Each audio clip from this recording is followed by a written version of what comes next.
Hello, welcome back. This is Borahla here. The cognitive approach to language learning stemmed from larger disciplines such as those found in the world of psychology and sociology. You may have noticed in this language approach there is a rather scientific understanding of language learning. And that understanding the mind was a serious and exciting operation. We'll also notice that the metaphor of the mind as a computer is used to help us understand what these scientists were trying to understand. Why do language learners make errors? What is going on in our mental processes that cause errors? How do certain processes become automatic? Noam Chomsky, a noted sociologist and cognitive scientist, noted that people possess the ability to produce language that has never been produced before, and that behaviorist approaches simply couldn't explain the fact that we say things that have never before been said. That's a great thought. And what is also worth noting is that the cognitive approach truly inspired people to learn how languages functioned and what rules were at play in each language. Linguistics departments all over the world became avant-garde, cutting-edge places to put a scientific lens to language study, leading to publications and an explosion of interesting research and fascinating ideas. Fascinating? What in the world is fascinating about publishing in a journal? People, is anyone interested in hanging out with a guy for an evening who has 4 eyes and is all the time in the laboratory? Huh? Who?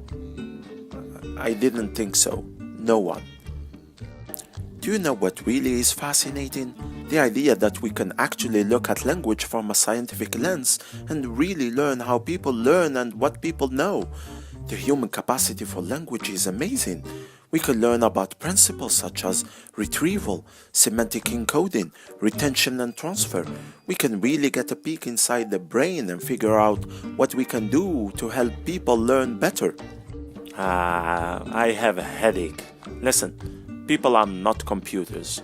Do I need to say this slowly so you'll understand? Okay. People are not computers. You don't just find out what they are doing wrong and then tell them they are doing it wrong and then expect that they get it right the next time. The metaphor itself is just so completely flawed. The metaphor may be flawed, as all metaphors are, but you have to admit that there are some parallels.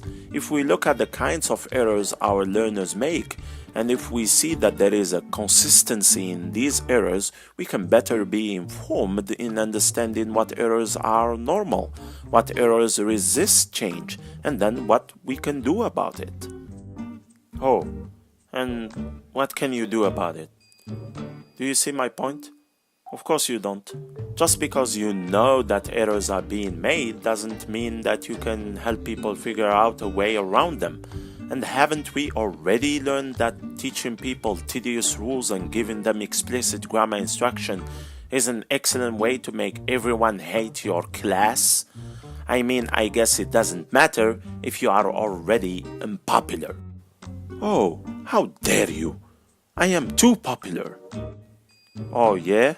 How do you know that? Did your mommy tell you how popular you are? Seriously? A mom joke? Okay, enough with the devil and the angel. The cognitive approach really didn't become an actual teaching approach. Rather, it was more of a way to understand the learner than anything else. However, it did inform learning in key ways, and cognitive studies continue to this very day to help us understand key features about language learning strategies. In the next lesson, we'll consider some of those language learning strategies and discuss ways in which the cognitive approach can help us in the classroom.